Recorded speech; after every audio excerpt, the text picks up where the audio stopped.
in Morocco. Pero Marruecos, Morocco. Morocco. And I've been to Morocco. You know, Morocco. Morocco.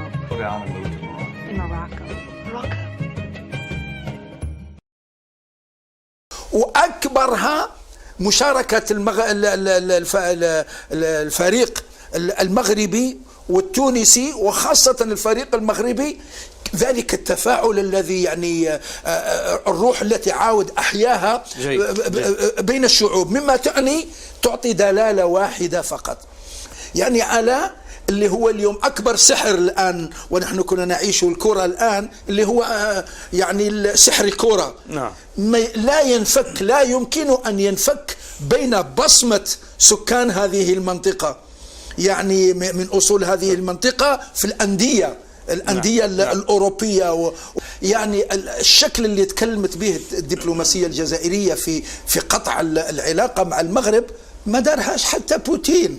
السلام عليكم ورحمة الله تعالى وبركاته، متابعينا الأوفياء، متابعي قناة موروكان إمباير أينما كنتم، نتمنى من الله سبحانه وتعالى تكونوا في أحسن الأحوال وأنتم تشاهدون هذا الفيديو. اليوم إخواني جبنا لكم إعلامي جزائري كيتحدث على أن المنتخب المغربي في مشاركته في كأس العالم بقطر هدم كل البروباغندا التي كان يقوم بها النظام الجزائري تجاه الشعب الجزائري، وقال كذلك بأن سنة 2022 كانت كارثية بالنسبة للنظام الجزائري، بحيث أنه قام بقرارات جاحفة وغير أخلاقية وصادمة تجاه المملكة المغربية. إخواني بلا ما نطول عليكم، فيديو يستحق المشاهدة، خليكم مع الفيديو ونتلقاو بعد نهايته. أننا ودعنا هذه السنة بالتمني للخير وبالخير، هذه السنة التي مرت يعني بحلوها وبأقل من مرها، نتمنى إن شاء الله أن تكون هذه السنة والأزمان المقبلة كلها إن شاء الله خير وعطاء وإنجاز وراحة واستقرار، يعني على هذه المنطقة وعلى العالم الإسلامي وعلى العالم كله. نعم. فنتمنى ذلك إن شاء الله، يعني على اللي هو اليوم أكبر سحر الآن، ونحن كنا نعيش الكرة الآن، اللي هو يعني سحر الكرة. نعم. لا ينفك، لا يمكن أن ينفك بين بصمة سكان هذه المنطقة، يعني من أصول هذه المنطقة في الأندية الأوروبية، وقيمتهم طيب. أغلى. هذا إنما الوقت لا يتسع، وإنما هذا يدل على، إن دل على شيء إنما يدل على تميز هذه المنطقة فيما يمكن أن تضيفه مستقبلا في الازدهار والاستقرار وما إلى ذلك. لكن فقط يعني بما أن خلينا نعود لمشاكل المنطقة، هذا مهم جدا أنا في هذا العام. أنا في اعتقادي هذا المسار المتعلق بالحكام مع كل أسف مختلف عن المسار المتعلق بالشعوب. نعم. كلاهما فيهما يعني يثبته على أرض الواقع. يعني لا نستطيع أن نغطي الشمس بالغربال كما يقال. الحقيقة السنة الماضية 22 هي أصلا مشاكل يعني مأزومة يعني عمرها طويل، ولكنها تجددت في هذه السنة بشكل صارخ. نعم. فأنا أتصور الحكام أضافوا بعض العراقيل إلى هذه الشعوب التي تتوق إلى الانطلاقة الكبرى. نعم. أنا أتصور غالب الظن يعني سوف تأخذ من وقتهم كثيرا. وعلى سبيل المثال رأينا يعني ربما كيف يعني في الوقت الذي تتوق فيه الشعوب إلى اللحمة وإلى التقارب وإلى الانسجام، الدبلوماسية الجزائرية تخلط قرارات ارتجالية غير محسوبة. نعم.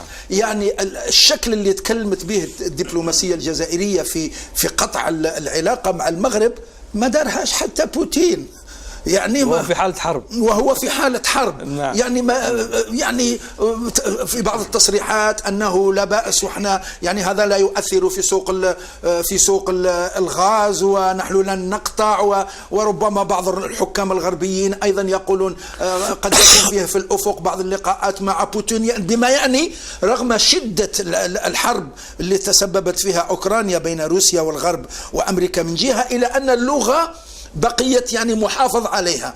الشيء الذي أنا ما زلت أذكر يعني الخرجة التي خرج بها وزير الخارجية الجزائري رمضان العمامرة، يعني معناه يعني باب مسدود إلى الأبد، وكأنها يعني القطيعة إلى يوم الدين، إلى يوم القيامة، وهذا لا يستقيم لا دبلوماسيا ولا، وهذا في رأيي ولا يليق بمكانة الجزائر التي أصل دولة جامعة موحدة. يعني هذا في رأيي يعني زاد عطل يعني ما تتوق إليه الشعوب. ولقد رأينا سواء على مستوى العالم العربي أو على مستوى المنطقة المغاربية، يعني 28 يوم نتاع فرصة نتاع كرة في قطر كانت كفيلة بتحطيم كل القلاع الوهمية النفسية، الحواجز التي بنتها الحكومات، وأولها لما تنظر إلى النفسية التي كان عليها المواطن الخليجي لما أعلن الحصار عن قطر، لأن الناس في بعض الأوقات يتأثرون بملوكهم،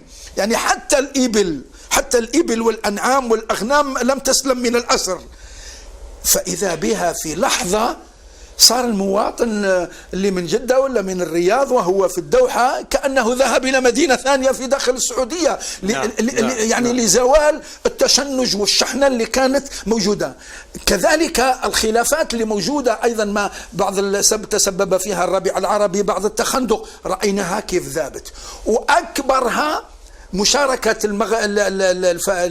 الفريق المغربي والتونسي، وخاصة الفريق المغربي، ذلك التفاعل الذي يعني الروح التي عاود أحياها بين الشعوب، مما تعطي دلالة واحدة فقط، هو أن النخب أصحاب الفكر وأصحاب الرأي والإعلامية والأكاديمية والحقوقية والقانونية وكذا سوف تنتصر في النهاية على النخب اللي تملك القرار بهذه المؤشرات. يعني ذابت يعني كما يذوب الثلج، يعني هذه كم يعني الفلوس والأموال والبروباغندا اللي صرفتها يعني بناء على صراع الصحراء المغاربية بين المغرب والجزائر، اللي يشوف من بعيد يقول لك هذا مستحيل يتلقوا هذه الشعوب إلى يوم الدين.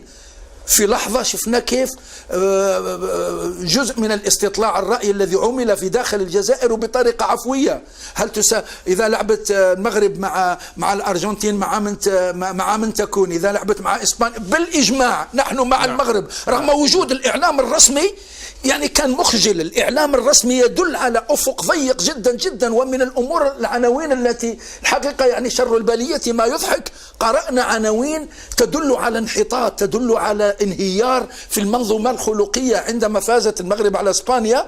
هل تعلم أن بعض الإعلام الجزائري، وهو طبعا لا أظن أنها يعني ضمائر بعض الأصوات الحرة، وإنما ربما محاولة لإرضاء صاحب القرار، قالوا لقد خسرت إسبانيا، طيب خسرت أمام من؟ لم يشيروا لفوز المغرب، لأنه حقد يعني وكذا. وهذه النفس الحسودة الضيقة الضيق انتهى لا تتعارض مع نفسية الشعوب الكبيرة. يعني تقول أنه هذا لم يؤثر على نفسية أبدا الشعوب؟ هذا ما أردت يعني الإشارة إليه. كيف نقرأ التعاليق في بعض الأحيان الداعمة لموقف الحكومة الجزائرية أو الحكومة المغربية شعبيا ضد الآخرين في سب وشتم؟ يعني أنا أعطيتك رأيي، يعني أعطيتك رأيي في هذه المسألة، ويبقى في النهاية هو رأي، يعني لا أستطيع أن يعني أنطلق من منطلق أنه رأي نهائي. لكن قلت لك أنت عندما تتكلم على المنطقة المغاربية 140 مليون، وخاصة يعني الشحن في كثير من الأوقات بين السلطتين اللي هو الجزائرية والمغربية، رغم أن تونس كانت يعني في منأى عن هذا إلى قبيل 10-15 سنة، مع كل أسف ما الذي سحب رجل تونس يعني بطريقة فجة إلى الاصطفاف مع العسكر اللي هو ما فيه عائد لا على تونس ولا على الديمقراطية ولا كان. لكن طيب فقط يعني أردت بس نكمل الفكرة باختصار،